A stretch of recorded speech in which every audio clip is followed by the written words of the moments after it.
नमकीन चाय। मिसेस शर्मा के यहाँ पर आज घर के सब लोग इकट्ठा हुए थे। आज उनका जन्मदिन था और इसीलिए उन्होंने अपनी बेटी नंदिनी और अपने दामाद राकेश को भी घर पर बुलाया था। मिसेस शर्मा के घर में मिस्टर शर्मा, उनका बेटा अमित और बहू शालिनी रहा करते थे।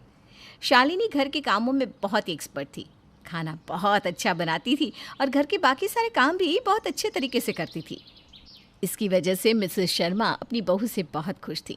घर में हंसी मजाक का माहौल था। सब लोग ड्राइंग रूम में बैठे हुए थे। कुछ ही देर पहले मिसेस शर्मा की बेटी और दामाद घर में आए थे। देख नंदिनी, तू तो अब मायके आती ही नहीं है। जब से शादी हुई है तो ससुराल की होकर रह गई है। सही कहती है मम्मी जी आप। कितनी बार कहता हूँ मैं नंदिनी से, अरे भाई कभी कभी अपने मायके भी चली जाया करो, लेकिन ये तो मेरी कोई बात सुनती ही नहीं। लगता है नंदिनी दीदी का अपने ससुराल में कुछ ज़्यादा ही मन लग गया है। वैसे दामाद जी, आप उनका इतना ख्याल रखते हैं ना, इसीलिए उनकी मायके आने की इच्छा नहीं होती होगी। अरे शालिनी, उनकी इच्छा तो ठीक है, पर क्या तुम्हें इच्छा नहीं हो रही है कि अपने हाथों से चाय बनाकर पिलाओ? पता है ना दामाद जी को तुम्हारे हाथों की चाय कितनी पसंद है। अमित भैया बिल्कुल ठीक कह रहे हैं। भाभी, आपके हाथों की चाय का तो पूरी दुनिया में मुकाबला नहीं है।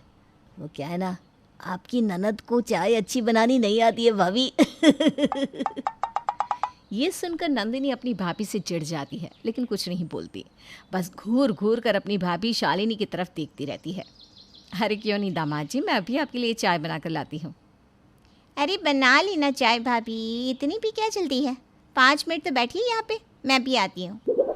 इतना कहकर नंदिनी वहाँ से उठकर चुपचाप किचन में चली जाती है और शालिनी सबके साथ बातें करने लगती है। किचन में जाकर नंदिनी शक्कर के डिब्बे में पीसी हुई चीनी और चीनी के डिब्बे में नमक भर देती है और मुस्कुराती हुए किचन से बाहर आती है जैसे कुछ हुआ ही ना हो।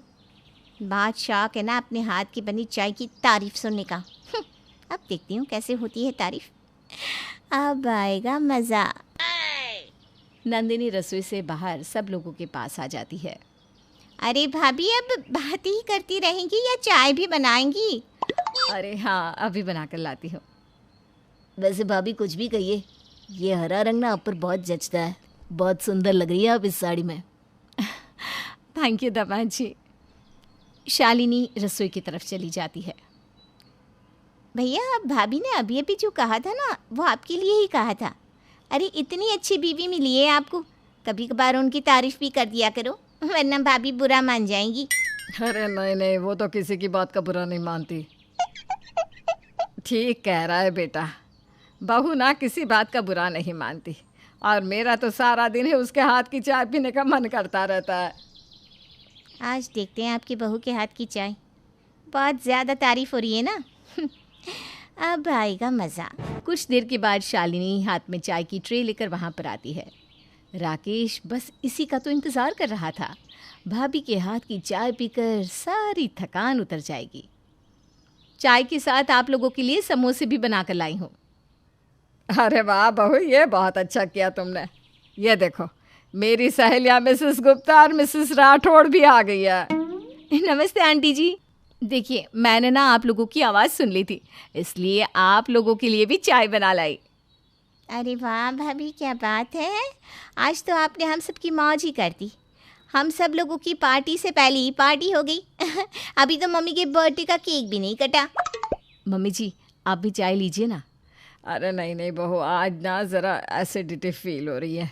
एक काम करो, तुम सब लोग चाय पियो, मुझे नहीं चाहिए। मुझे भी नहीं चाहिए, अभी थोड़ी देर पहले ही तो चाय पी थी ना। अच्छा ठीक है। सब लोग चाय पीने लगते हैं, लेकिन सबके चेहरे के एक्सप्रेशंस बदल चुके थे। राकेश ने जैसे ही कुछ कहना चाहा, नंदिनी ने इशारे से उसे चुप करवा दिया और मिसेस शर्मा की सहेलियां भी चुपचाप चाय पीने लगी।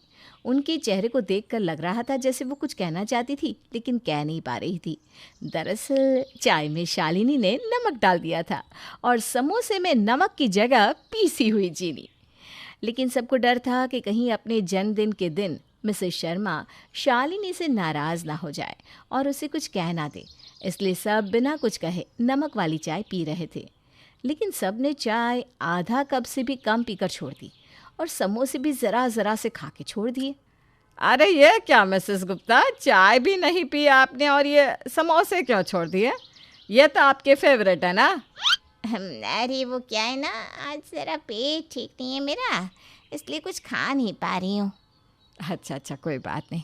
लेकिन मिसेस राठौर, आप तो खाइए, आपका पेट तो ठीक है ना? अरे वो क्या है ना मिसेस शर्मा, आज घर पर गेस्ट आ गए थे तो उनके साथ चाय पी ली और नाश्ता भी कर लिया था, बस अभी इतना ही काफ़ी है। अरे दामाद जी, आप बताइए, आपके साथ क्या हुआ है? आप तो कब से शालिनी के हाथ की चाय पीने के लिए कह रहे थे। वो क्या है ना मम्मी जी, अभी आपके बर्थडे का केक भी खाना है ना, तो बस इसलिए पेट में जगह बचा कर रख रहा हूँ। अभी चाय समोसे से पेट भर गया तो फिर खा नहीं पाऊँगा ना। मिसेस शर्मा को वैसे तो किसी की बात समझ में नहीं आ रही थी, लेकिन उनको कुछ अजीब लग रहा था। लेकिन नंदिनी के होठों पर मुस्कुराहट थी, क्योंकि उसे तो सारी बात पता थी। अरे आज तो मम्मी का बर्थडे केक भी भाभी ने बनाया है, बिल्कुल वैसा ही जैसे ये चाय बनाई है। क्या मतलब नंदिनी दीदी, अब कहना क्या चाहती हैं? अरे मेरा मतलब, जैसी अच्छी चाय आपने बनाई है वैसा ही केक भी बनाया है। आज ना आप सब लोग पेट भर कर केक खाना। हाँ। ये सुनते ही वहाँ मौजूद सब लोगों के चेहरे का रंग उड़ गया। सबको लग रहा था कि शालिनी ने चाय की तरह केक भी नमकीन बनाया होगा, इसलिए सब लोग एक दूसरे की शक्ल देखने लगे। मिसेस शर्मा को भी बात समझ में नहीं आ रही थी, लेकिन नंदिनी को इन सब में बड़ा मज़ा आ रहा था। चलो मम्मी जल्दी से केक काटो, भाभी के हाथों का स्पेशल केक खाने के लिए तो मैं बेचैन हो रही हूँ।